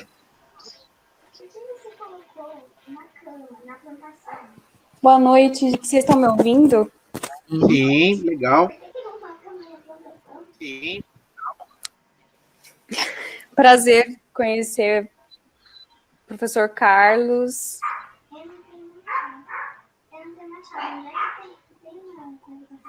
Perdão, acho que está com delay, não estou ouvindo vocês. Sim, está com delay. Mas eu vou evitar falar agora para não atropelar a sua linha de raciocínio, tá? Aí você fala e depois que você terminar, eu vou começar a repercutir a sua fala, tá? Eu acho que você consegue. Repercutir a sua fala. Tudo bem. Tudo bem. Amei a aula, obrigada. Adorei as referências, todas elas, sem tirar nem pôr. Muitas referências, aula muito rica. Acho que, não sei, teria muitas coisas para falar, ao mesmo tempo, vários assuntos estão muito pertinentes no momento, né? Estão muito tocantes. Mas em relação à questão do autoconhecimento, eu acho que eu fico me perguntando às vezes se existe um momento de conclusão, sabe? Um ponto que a gente chega do autoconhecimento, ou se realmente é o caminho que importa, porque realmente a gente está em constante transformação, então a gente está sempre em constante busca de si mesmo e de novas descobertas, e se permitir a isso,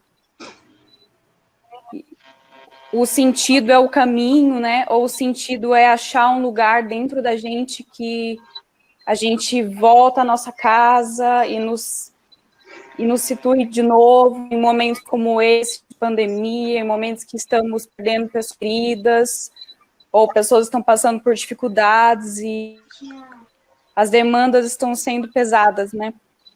Enfim, misturei vários assuntos, mas é mais ou menos isso. Muito bom, legal a sua reflexão, Tainá. Na realidade, eu enxergo essa questão dos níveis, dos múltiplos níveis do autoconhecimento de uma maneira muito simples, muito tranquila. Se você está aqui no chão, olhando para o seu horizonte, vendo as árvores que tem à sua frente, vendo que você vai ter que enfrentar uma longa caminhada por dentro da floresta, você não sabe nada o que tem além daquelas primeiras grandes árvores. Mas aí uma pessoa vem e fala assim, vem cá comigo, vamos subir logo ali, para ver o que dá para enxergar do lado de lá. Aí você começa a subir um pouquinho num platôzinho e vê que você já não está naquele chão primeiro da planície, já deu uma subidinha. Só que quando você subiu, você percebeu que logo ali na frente tem um monte mais alto um pouco que passa as primeiras copas das primeiras árvores. Aí você vai, adentra e sobe. Na hora que você sobe naquele monte, que já é uma segunda subida, né? Você estava no chão, passou para a primeira, passou para a segunda, você vislumbra o que tem por trás daquelas primeiras árvores. E aí você olha e fala, opa, eu acho que se eu caminhar por aqui, eu vou chegar logo ali no rio.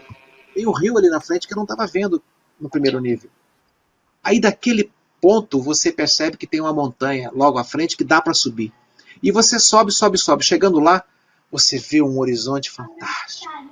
Olha, autoconhecimento é mais ou menos isso daí. A cada giro da espiral, você vai subindo e percebendo novas concepções, vai fazendo novas concepções, novas ilações, vai amadurecendo os olhares e vai dando mais sutileza para as cores da tua percepção de si mesmo e da percepção do outro. Então o autoconhecimento é sim, conforme disse Cecília Meirelles no primeiro poema, o teu fim se encontra com o teu começo. Então, nessa múltipla viagem da subida, você vai se encontrando com uma nova leitura de si mesma, com os novos sentimentos e aromas que moram dentro das tuas possibilidades. E elas vão brotando à medida que você vai despontando daquilo que você traz de si mesmo e você oferece dinamicamente, existencialmente, para dinamizar, para multiplicar de possibilidades a sua vida afetiva, familiar, comunitária, profissional, transcendental, em todas as suas múltiplas possibilidades. Então é isso. Olha, temos aqui uma reflexão, inclusive, Tainá, da Franciele, que também está presente aqui na turma, dizendo, dando os parabéns pela aula, achou a aula muito esclarecedora, mas faz uma reflexão próxima disso que você citou aí. Nossa vivência nesse mundo tem a ver com o que se passa dentro de nós. Costumo dizer que quando olhamos para fora, nós sonhamos. E quando olhamos para dentro, acordamos. Não é mesmo? Ela falou. A gente percebe que essa múltipla... Essa é uma dinâmica, né? É tão legal essa dinâmica da existência. A gente está dentro e está fora. Tudo isso, Franciele, acontece ao mesmo tempo e agora, hoje, amanhã, aconteceu ontem. O que a gente quer, ao jogar uma luz sobre a questão do autoconhecimento, é descobrir onde, na casa que mora em nós, onde estão os ambientes, múltiplos ambientes, o quarto mais difícil de abrir, onde a porta está emperrada, aquela ranhura da mesa da copa, a mesa em que a gente almoça, que quando movimenta faz aquele ruído que dói no ouvido. Aí você descobre que você tem um protetor que quando você coloca lá, no pé da mesa, desliza mais suavemente. A gente vai encontrando suavidades ao longo da nossa autodescoberta. Aí as pessoas começam a achar surpresa. Aí os feedbacks são interessantes nessa hora, né? A pessoa fala, você está estranho, você está diferente, o que está acontecendo com você? Aí você pega, bate o olho e fala assim, eu não sei, o que você me disse?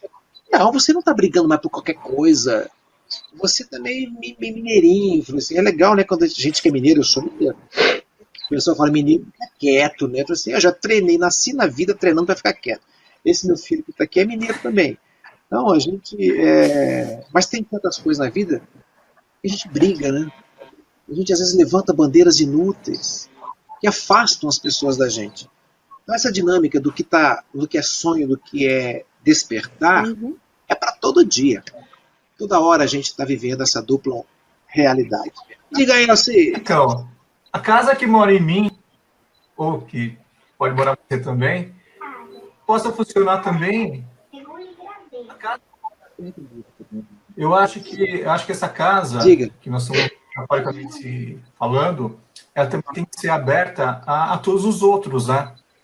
Porque, assim, a hora que eu penso no meu autoconhecimento, eu visito todos os meus cômodos, eu vou até aquele quarto que ficou fechado por um bom tempo, tem algumas coisas escondidas, porão, algo desse tipo, né?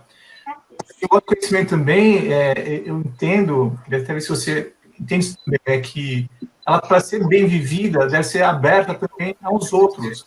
Porque não adianta eu conhecer só a mim e os outros. E quando eu trago os outros para dentro dessa casa, que acho que é a dificuldade que hoje eu vejo, né, com a pandemia, muitas pessoas tendo problema por estar junto, todo mundo ao mesmo tempo.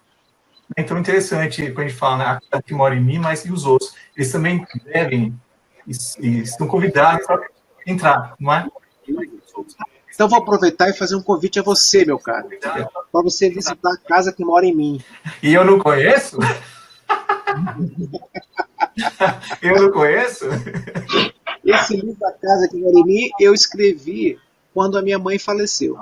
Eu pensei assim, puxa vida, eu quero fazer uma homenagem para a minha mãe. Olha aí, Joyce, a questão do luto de novo, né? Eu falei assim, como é que eu vou viver o luto da perda da minha mãe? Aí eu descobri que eu não perdi a minha mãe. Olha, eu ganhei novas dimensões para conviver com ela. Quando eu fechei meu luto, foi 2 dias depois da morte dela, eu resolvi fechar o meu luto. Eu decidi, olha, estudo a vida inteira a respeito disso, e eu cheguei à conclusão de que eu tenho que trocar o sentido da coisa. Então eu escrevi esse livro para ela. Maravilhoso. Qual é o material? São os vários ambientes da minha casa da infância. Casa assim, ó, pequenininha. Esse meu filho que está aqui, um dia eu levei ele na cidade onde essa história se passa, são 30 poemas, cada um retratando um dos ambientes da casa. E o meu filho pequenininho ainda falou assim, pai, como é que você coube aqui nesse lugar? Ele falou isso e eu falei, como é forte o fato da gente ser hoje maior do que a casa em que a gente passou a infância. Não sei se acontece com vocês quando vão visitar a casa dos pais, se você ainda os tem aqui presentes, né? E se a casa em que você viveu ainda é a casa dos seus pais. Quando a gente chega lá, a gente vê aquele quarto que te acolheu tantas vezes, e aí quando você percebe que dali a 2 dias você já quer voltar para tua casa, porque você já é maior do que aquilo. Isso é a expansão da consciência, gente. Isso é ir além do que a gente pode fazer. Diga, Joyce. Então, Abrantes, o que eu penso, até pela experiência do autoconhecimento, porque a psicanálise, né, vem da área de gestão de pessoas, engenharia, enfim, uma loucura toda. E aí eu queria realmente fazer uma coisa que me desse prazer. E eu descobri a psicanálise mais através da terapia, 2 anos de terapia que eu fiz. A gente percebe que o autoconhecimento é uma viagem, mas é uma viagem dolorosa. Porque o que acontece? Quando a gente fala em viagem, a gente pensa em arrumar as malas, um lugar legal, com a família, com todo mundo. E é uma viagem solitária, é uma viagem dolorosa, só que eu acho que eu acredito que seja a única viagem que a gente realmente encontra o destino, né? Porque a gente fica naquele destino, é o contrário das nossas viagens turísticas, que a gente vai isso traz a lembrança. A gente vai, a gente aprende a conhecer essa casa. Quando você falou do livro, eu me identifico muito com a casa da minha avó, porque é um lugar tão pequeno, tão simples, tão humilde, mas que quando eu entro ainda é meu porto seguro, né? Então, eu acredito que esse autoconhecimento é exatamente isso, é a gente ir em busca realmente do chão da gente, né? Só que esse chão é doloroso de se pisar. Mas eu vou lhe dizer uma coisa, eu gostaria até de, com a permissão de vocês, propor uma ressignificação desse conceito de dor do autoconhecimento. Eu prefiro usar a palavra sugerida ao longo dessa fala, que é de uma tomada de responsabilidades, vamos dizer assim. E ela, eventualmente, pode doer. Mas ela, na sua grande essência, na completude do início e do fim, Gonzaguinha já falava numa música De Volta ao Começo, ele fala, é quando você visita o fim. E o fim, quando eu chego no chão do fim, eu estou de volta ao começo. Mesmo sentido da fala da Cecília Meirelles. Eu considero que, ao longo dessa viagem, há grandes encontros restauradores, ressignificantes, que ressumam felicidade, que resultam em uma retomada, uma volta da viagem, nessa dinâmica da existência, eu estou lá e cá, resultam numa pessoa mais feliz. Então, a felicidade não nasce necessariamente apenas do contato com a dor. Onde é que está a dor?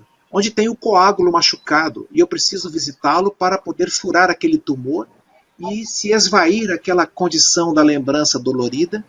A análise serve para isso.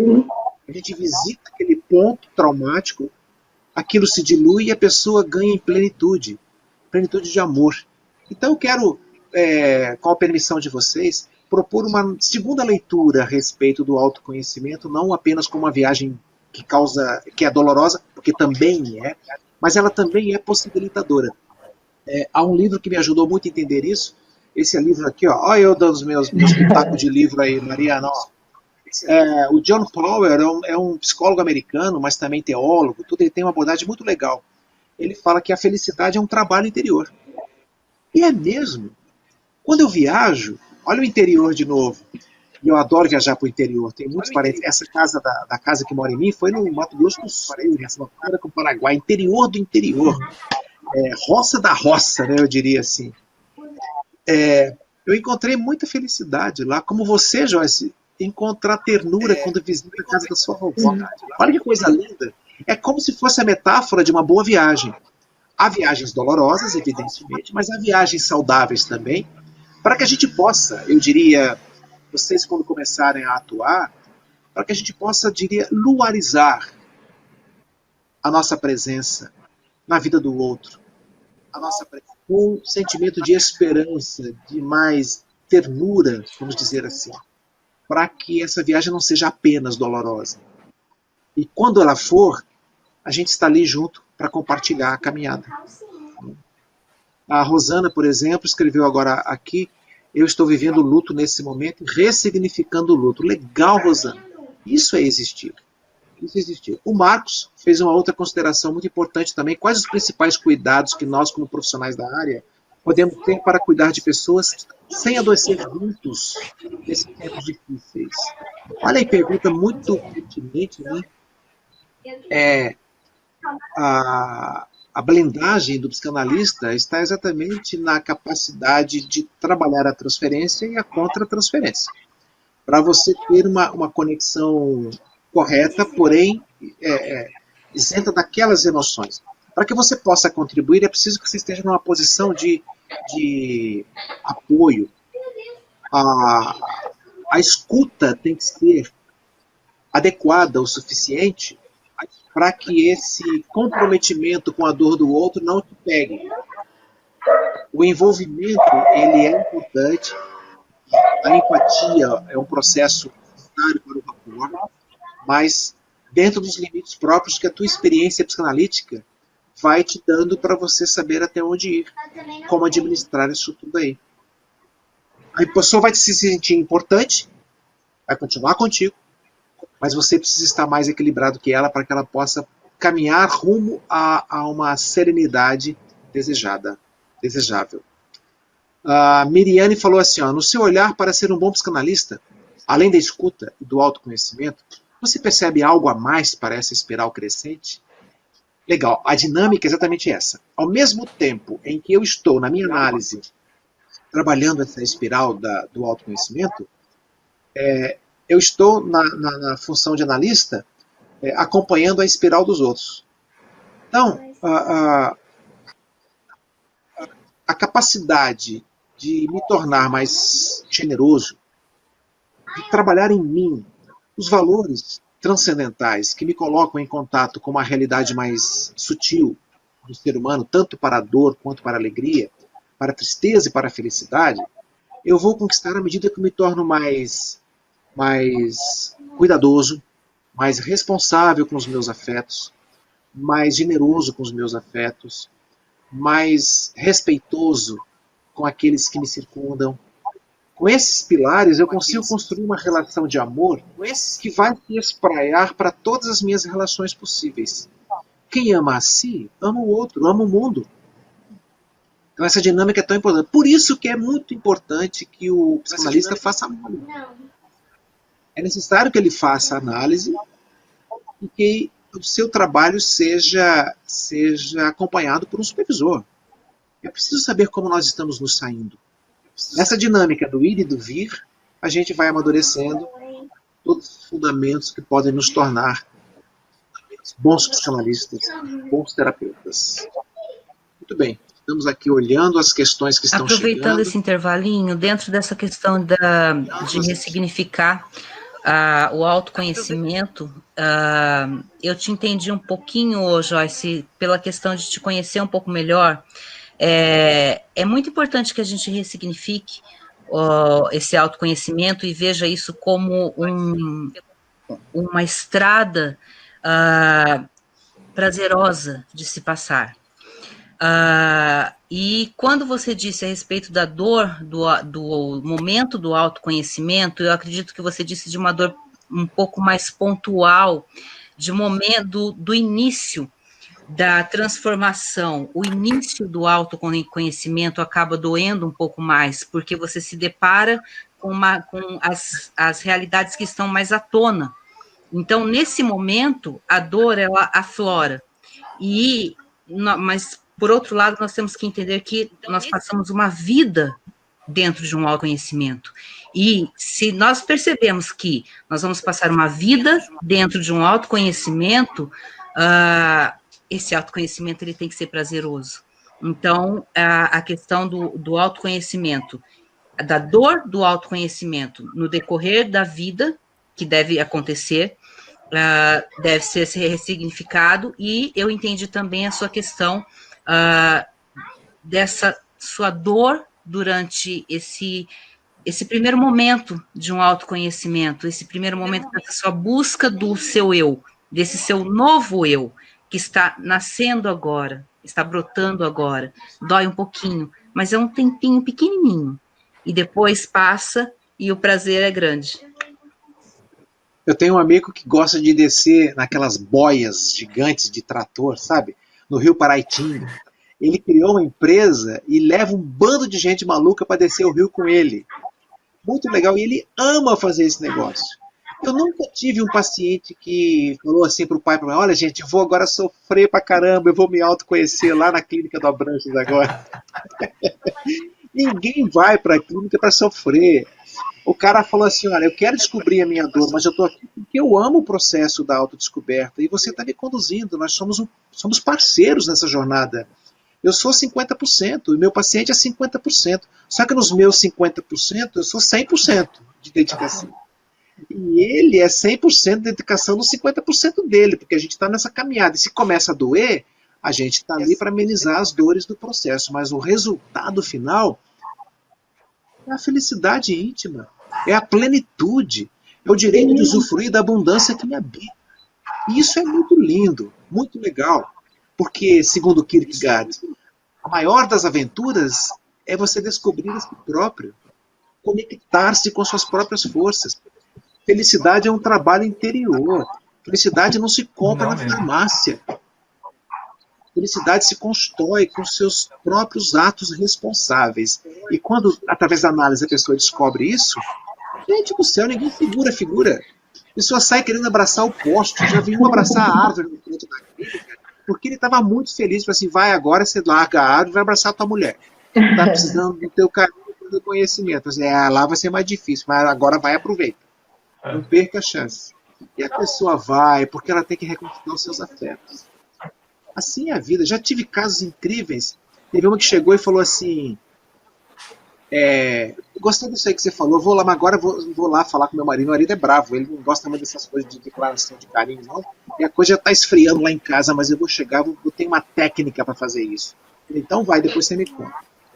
Uma pessoa, uma semana depois, voltou e falou assim, olha, tem um cachorrinho do meu marido. Aí eu falei, qual foi a reação dele? Está há 5 dias sem falar comigo. Aí eu disse, mas por quê? Porque ele falou que vai custar veterinário, vai ter que dar uma injeção, vai ter que comprar comida, vai ter que dar banho, vai ter que ter tosa. E ele falou que não tem dinheiro para isso. Aí eu falei, puxa vida, o que eu fui fazer? Aí passou. No outro encontro eu falei, como é que tá o cachorro? Qual cachorro? O cachorro do meu marido ou o cachorro que eu comprei? Aí eu falei, marido, não, como é que é o humor?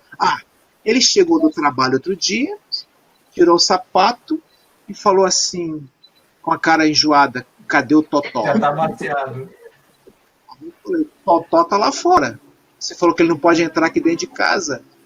Aí eu só vi ele saindo, trancando a porta e ficando. Ficou 1 hora sem aparecer, eu não quis nem ver o dia que estava. Aí, aí passou mais uma semana, ele chegou, nem perguntou, foi tirando a roupa, o terno, o sapato, e foi correndo pro quintal. Aí deixou a porta encostada. Na hora que eu olhei, ela falou para mim, na hora que eu olhei assim, eu não sabia quem que era o meu marido e quem que era o Totó. Porque eles pulavam tanto, um em cima do outro. O Totó vinha, lambia a cara dele, ele pegava e rolava na grama, fazia uma faca. Aí eu olhei bem para ele assim e pensei cá comigo, vai, seu danadinho, vai treinando com o Totó, um dia você vai me lamber desse jeito. Mas o interessante é que é autorresponsabilidade isso, né?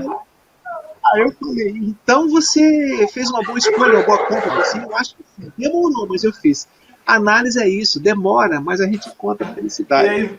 E aí vem a tal chamada de significar, né? De autoconhecimento para autorresponsabilidade, porque a partir daí então você começa a transformação da pessoa, né? Mas tem a responsabilidade de cuidar, de mudar um pouco a sintonia, de dar atenção, se permitir mostrar que você pode virar a chave, né? Eu vejo também que tem pessoas que já estão acostumadas a mostrar aquele lado, que até tem receio de mostrar que pode ter o lado B, que é o que surpreende, porque o autoconhecimento, ele acontece todo dia até o último suspiro. Você está sempre aprendendo, se reinventando e vendo suas sombras, então assim, eu acho que vai até o final. Então, concordo com você, então. Agora, ao invés de eu falar autoconhecimento, vou procurar falar autorresponsabilidade. Sabe por quê? Porque responsabilidade, respeito, cuidado e conhecimento são os pilares do amor. Sabe por quê? Se você revela esses 4 pilares para alguém, você pode dizer para essa pessoa que você a ama. Por mais dificuldade que você tem, você pode dizer. Eu vou finalizar aqui a nossa fala, essa aula está muito gostosa, mas eu quero transferir para a Mariana de novo o comando desse nosso encontro, apenas respondendo a Elaine, que fez uma pergunta muito interessante aqui, qual seria o grau da influência dos pais na formação do ser e no autoconhecimento? Elaine, é fundamental os pais serem estimuladores do autoconhecimento do filho, não fazendo tudo por eles, mas provocando-os para que eles façam. Quem fala isso é Humberto Maturana. Humberto Maturana é um grande biólogo chileno, já tem mais de seus 80 anos, escreveu um livro maravilhoso chamado Amar e Brincar, os fundamentos esquecidos do humano. Amar e brincar. 2 pontos. Os fundamentos esquecidos do humano. Eu tinha esse livro, emprestei para alguém e esse alguém não me faz questão de lembrar que está com ele, porque não me devolveu. Então o que eu fiz? Estou comprando de novo, porque essas coisas boas vão e ficam, né? Primeiro o amar, hein? Olha que o biólogo do amor, ele é conhecido como biólogo do amor, Humberto Maturana, chileno. Primeiro o amar. É muito importante declarar aos nossos afetos o quanto a gente os ama. Precisam lembrar disso, tanto quanto a gente gosta de ser lembrado. Porque quando a gente é amado, a gente ganha força. Mas quando a gente ama, a gente ganha coragem. E é preciso ter essa coragem para vencer as barreiras das resistências. E em psicanálise a gente trabalha muito resistência. Depois o brincar. Que brincar é esse, Elaine? Brincar é essa questão de você sentar no chão e jogar dominó com teus filhos pequenos. Você brincar de se esconder, cabra cega. Brincar de colorir, de pintar, imprimir coisas no papel e colorir com seus filhos e filhas. Ensinar um filho a tocar um violão. O Vitor aprendeu violão faz um tempo, meu filho que está aqui. Hoje ele toca melhor do que eu. Então eu tenho assim, a alegria de perceber e me emocionar quando a minha filha canta também, muito lindamente. Enfim, diante disso tudo, a gente só se coloca no direito de encerrar esse momento, dizendo a você, Mariana, sobretudo, o quanto que temos ainda a falar. O quanto que temos ainda a aprender. Por isso que estamos todos aprendendo, somos todos eternos aprendizes, por mais que já estejamos praticando, alguns praticando a sua atividade profissional, eu no campo da jornalismo, da aula, eu dou aula em pós-graduação, sou psicanalista, então eu tenho algumas frentes de trabalho que não se fecham nunca na minha vida. E é por isso que eu estou sempre aprendendo, para sempre ter algo novo para trazer e para transmitir. Queridos, obrigado pela presença de vocês aqui, por esses minutos de reflexão.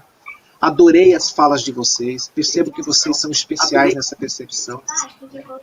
Em nome de todos, eu te agradeço muito, Abranches, a sua sabedoria, como você sabe, né, o que eu penso já. E sim, eu acredito que, bom, estão aí pelo menos 3 na tela para dizer para nós, para dizer para você, o quanto eu digo, gente, sobre o aprendizado que não pode parar. Que enquanto nós estamos trabalhando na área da educação e da saúde, o aprendizado é contínuo. E, enfim, existe muito pela frente, nosso caminho é longo, na verdade, nosso caminho é eterno, enquanto nós quisermos estar trabalhando, e também é eterno no autoconhecimento. Enquanto nós estivermos aqui, ele deve ser eternizado. Então, eu deixo as considerações finais para o nosso professor, que para mim é um grande mestre, meu mestre, e que eu admiro demais. Então, eu acho que nessa aula, digamos que a relevância é muito maior que as considerações finais sejam dele. E eu te agradeço, e agradeço em nome de todos os alunos, que eu tenho certeza, Branches, que já estão iniciando com os seus barquinhos, navegando nesse lindo mar aí, que eles vão alcançar em breve esse oceano. Então, eu te agradeço demais. Está agradecido daqui, está agradecido daí. Eu quero mandar um beijo na cabeça do Alcides. Quero mandar um abraço para a Joyce, para a Tainá, para o Marcos, para a Rosana, para a Shirlene, todo mundo que deixou recado aqui. Gente, nossos vínculos são de afeto, nós precisamos de encher de alegria, de esperança, de felicidade, de sorriso no rosto. Estamos aqui para exercer o direito à felicidade. Se a gente está sofrendo, é porque houve entraves aí para trás que a gente pode ajustar. Essa é a nossa jornada. Quanto mais entraves ajustados, mais condições temos de ajudar os outros a ajustar os seus. Para isso que serve a psicanálise, que é um exercício pleno de poesia do amor, da alegria, da felicidade. E quanto mais fizermos isso com esse despojamento, na certeza de que pouco sabemos e precisamos aprender muito mais, é assim que eu me posto socraticamente na vida, é assim que eu pratico na filosofia. Eu sei que eu nada sei, eu preciso aprender sempre mais. E nessa noção desse aprendizado, eu estou lendo 4, 5 livros por vez para saber o que não dizer. E aí, para que aquilo que venha a ser dito possa se transformar num livro, possa ter um texto, possa ter um poema, e a gente vá aprendendo. Como eu aprendi, por exemplo, um dia com Afonso Romano de Santana. Quem é Afonso Romano? Um grande poeta brasileiro. Quem é Afonso? Nascido em Belo Horizonte, mora no Rio de Janeiro, foi diretor da Biblioteca Nacional. Eu fui aluno, por exemplo, no Conservatório, Mariana, da prima dele, a Cláudia Romano Santana, que me ensinou a tocar um pouquinho de piano, me ensinou a entender um pouco da harmonia e da estruturação musical. O Afonso Romano escreveu um texto muito legal sobre a arte de presentear. Como que é para um homem receber um presente? E como que é dar um presente para uma mulher? Como que os gêneros repercutem a entrega de um presente? E ele fala que a mulher, quando vai comprar um presente para o ser amado, ela fica horas pensando no que vai agradar, na embalagem, aquela coisa. O homem chega um pouco mais seco na coisa, lá na loja, ele olha, observa, e primeiro ele tenta comprar algo que vai agradá-lo. Aí ele vê, eu gostei, então vou dar para a pessoa aquele negócio que eu gostei. Depois de contar muita história, muito legal a fala dele, ele fala da arte de se dar como presente. E eu quero encerrar com as palavras com que ele encerra esse texto que ele escreveu no Jornal do Brasil uma vez, quando ele falou assim, que tudo isso seja um presente que está sendo dado nesse momento aqui para vocês. Porque através do meu presente eu não vim apenas te ver. Através do meu presente eu vim permanecer. Então, que a gente se permaneça uns com os outros, poeticamente, profundamente, e a gente possa levantar altamente depois disso tudo. Grande beijo, viu? Para vocês. Mariana. Para você também. Tchau, tchau. Beijo. Obrigadão. Até Valeu. mais. Até mais, obrigado. Tchau, meus Valeu. queridos. Tchau, tchau. Tchau, tchau. Tchau, tchau. Você não...